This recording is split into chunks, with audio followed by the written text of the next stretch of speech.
this is the time. You sort of polish the rough edges on your roster. And Toronto's a very deep team. There's a lot going for them, but that doesn't mean they're perfect. What should they be looking for? Well, no, and listen, everybody, I think now, given the nature of the landscape with the trade request, obviously, from Anthony Davis, also a trade request and a trade delivered, for Kristaps Porzingis, it starts shaking up the landscape in terms of who's willing to move, Matt.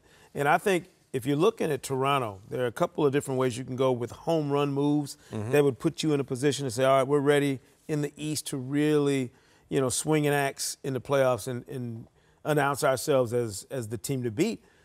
If Marc Gasol's available and you got a chance to upgrade at the 5 and really put an anchor player like that, with Valanciunas' injury, history, Serge Ibaka's being asked to play, to me, out of position. So Marc Gasol gives you kind of that big physical anchor who can also step out and stretch the floor a little bit, play away from the basket. He's ideal. And is there any team right now? I mean, every single team is looking for another shooter, so that means that those guys who are fringe guys that are on the bench or out of a rotation right now that are good shooters, kind of guy like Wayne Ellington in Miami, who's going to be able to come in.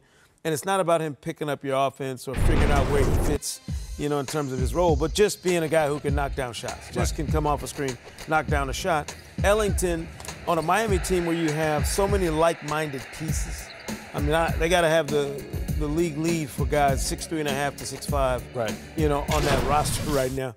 He'd be a guy to me that would be kind of a seamless fit for Toronto if they're looking to add that extra shooter, another guy who can stretch the floor, knock down shots, take some of the pressure off Kawhi Leonard and Kyle Lowry.